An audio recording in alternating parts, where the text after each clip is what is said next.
Beat writer Mike Payton as we break down one of the leading candidates for the Titans job in Lions defensive coordinator Aaron Glenn. What's going on, Mike? How are you?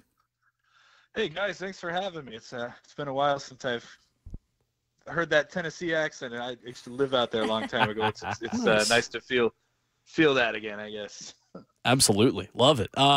Mike, let's start with the NFLPA survey and why Aaron Glenn is seen as one of the biggest and best players coaches in the NFL. And 1,600 NFLPA players and voters gave him the highest rank of any coordinator in football. What do you see on a day-to-day basis from him, and why do you think players enjoy playing for him so much?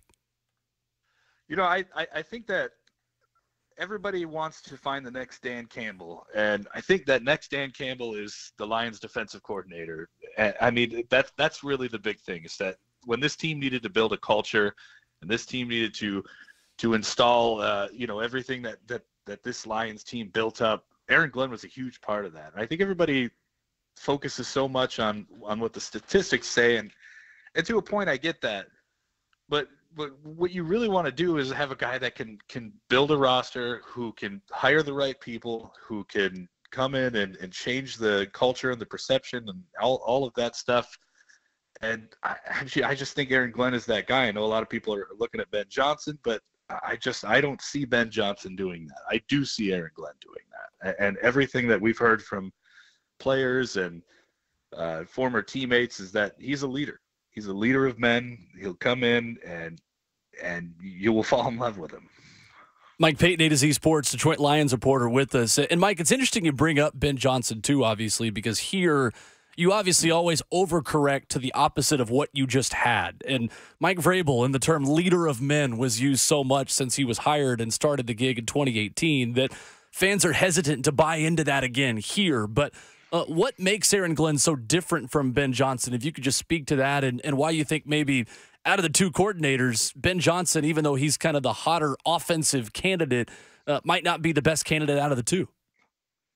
Well, I think that the NFL is it a few years ago, it sort of moved towards this, let's hire these offensive gurus, let's hire analytic-minded guys like Brandon Staley and Kyle Shanahan. Like, everybody wants to find the next Kyle Shanahan, essentially.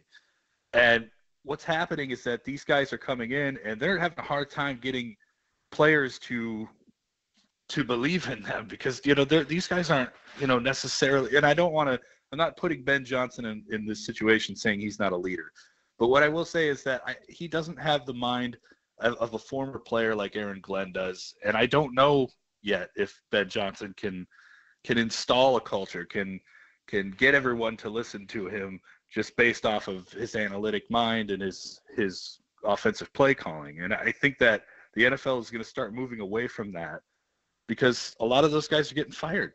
They're all starting over again and trying to find something new. Is it an offensive mind guy, or should we go to defense now, or should we be looking at guys like Dan Campbell or Antonio Pierce, just guys that aren't geniuses or anything like that, but know how to install things, know how the game is played, have that advantage from a player standpoint, and a former player standpoint, I should say. And Aaron Glenn has that, and I think that's just invaluable. Mike Payton of AtoZ Sports Detroit is with us this morning. Mike, thanks for joining us, man, to discuss this coaching search, man. Absolutely. With that being said, of course, the conversation is going to be you go from a defensive coach to a defensive coach if Aaron Glenn is hired here as a head coach. And of course, people start looking at the stats and numbers and games and, places he's been at. What do you say for the folks that judge Detroit's scoring ranking or yards given up compared to you saying he's going to be a great coach? I think you got to look at the personnel. I mean, if you just take that into account, that this is the second youngest defense in the entire NFL, and this is mostly a bunch of guys on their rookie deals, or they're either spare parts from other teams, guys like Benito Jones, who kind of bounced around and then found a home here, or John Kaminsky, who spent time in Atlanta and some other places but couldn't quite figure it out until he got here. Like, I look at that and I see Aaron Glenn working up a personnel that is so inexperienced and not very high in the talent department, and they've got them from the worst defense in the league last year to 20th. I mean, that's not a huge jump, but we're talking about possibly the worst defense this franchise has ever had last year. To here we are, we're going into the divisional round, and this defense is much improved, and they're doing what they have to do. They're doing a little kind of a rope-a-dope thing right now where they're letting teams beat them up through the air, but they're only allowing 16% conversion rate in the red zone right now in the last 3 games. Like that's what you're going to get. You're going to get a guy who's going to train these players to believe in the moment more than they believe in the playbook. Like they're going to try as hard as they can. They're going to work their tail off for this guy. So when you also look at how Detroit's built it, by the way, I think this show has been on the forefront of being somewhat Team Detroit and how Dan Campbell has kind of brought that team up from the inside out. What do you say about you guys' pathway to becoming relevant now and playing into the divisional round, having a quarterback that was pretty much thrown to the wolves in golf? And what does that mean for a guy like Aaron Glenn to be able to see that and take it to another city?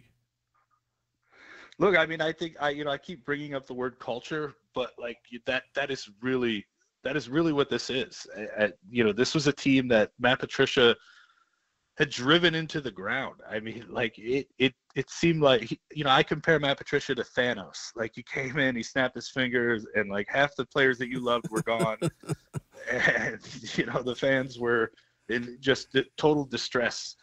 And they were able to come in short order, turn this team from one of the worst teams in the league that nobody wanted to play for, a laughingstock, to a team that is knocking on the door of something huge, and maybe a place that free agents are going to be looking to play for coming, starting next year. And I know guys like C.J. Gardner-Johnson came here last year, and they were able to pull some bigger names. But suddenly Detroit is looking like a team that is not just built to win a couple of games. They're built to win some championships and maybe sustain that success over the course of however long, so it's huge difference. And I think that whatever team takes on Aaron Glenn is going to also take that on themselves. There we go. Lions beat writer for AtoZ Sports Detroit, Mike Payton, joining us now.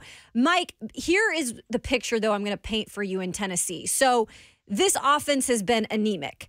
And I think what fans are worried about with just a title of defensive coordinator is who the heck is going to be brought in here then if Aaron Glenn is the head coach and this offense is needing a change. Do you feel comfortable that his Rolodex is that deep, or that he has guys that he could, have on his speed dial that could come in and really coordinate together to make this team better, not just as a whole, but offensively specific? Yeah, I think that, just much like Dan Campbell with just being a former player and being part of that Sean Payton coaching tree, I think he'll definitely have some ideas on who he can bring. One guy that comes to mind is Saints quarterbacks coach Ronald Curry, who has kind of been working his way up the coaching ladder for a while now, and I think offensive coordinator is probably the next job for him. They were obviously together in New Orleans. I would not be shocked to see him either wind up on the Detroit coaching staff next year, or if Ben Johnson leaves, or maybe wherever Aaron Glenn goes. So, yeah, I think there's some guys there that I'm sure he would love to take. I'm sure he would probably take some guys off the Lions coaching staff as well, which is kind of built for a succession plan right now. So, yeah, I definitely think being in the league for almost 30 years, he should have a lot of names in his speed dial. You brought up Ben Johnson a couple times. Obviously, the offensive coordinator there, a hot name on the market. Why do you think that he has kind of drummed up so much attention for obviously the offensive mind he is? But I think it's interesting that you say it might not, transfer in terms of a leader of men or a head coach. Like, how, kind of take me through that, why he might not be altogether, at least right now, good for a head coach. I guess for me, it's just Ben's never been a head coach before, and he's been an offensive coordinator for 2 years. Otherwise, he's kind of worked his way up, tight ends coach, and spent some time in Miami as an assistant and quality control guy. And, you know, I just, and again, I'm not trying to take a shot at Ben Johnson. No. Great offensive coordinator. I just don't see what I see with Glenn, or I see him as more a part of the Lions coaching staff than I do as a guy who separates himself from that and is a leader.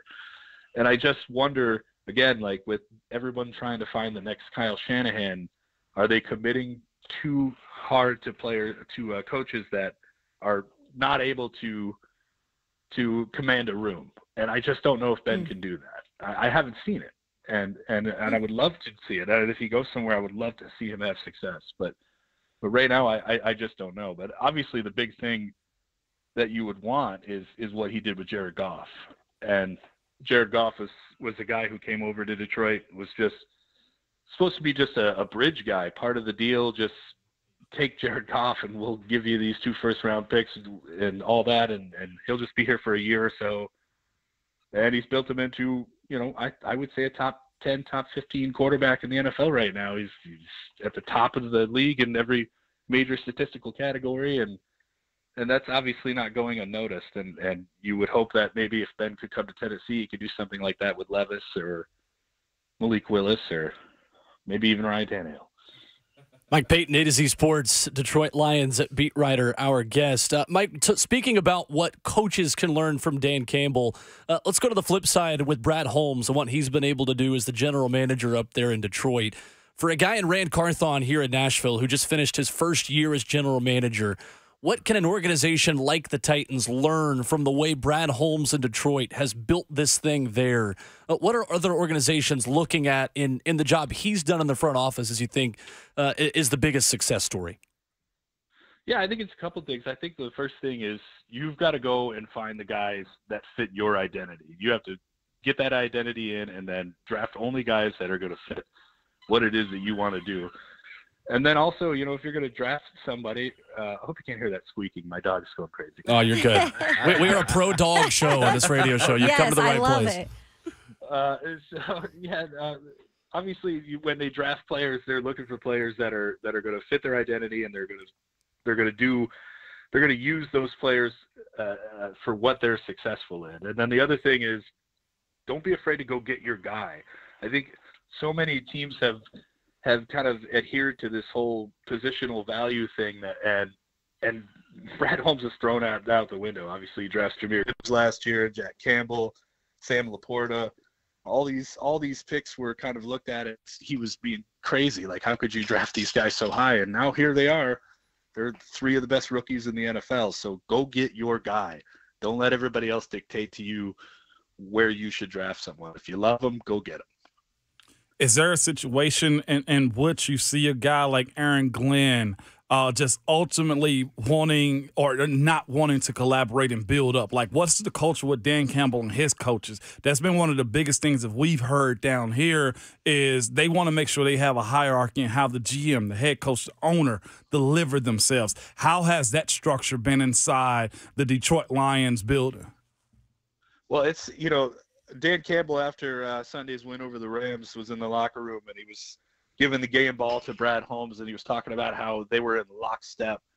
And I think that's what you got to do. I mean, hierarchy is cool and fun and all that, but here in Detroit, Dan Campbell, Brad Holmes, and even the owner, Sheila Hamp, are constantly working together to try to make this team a success.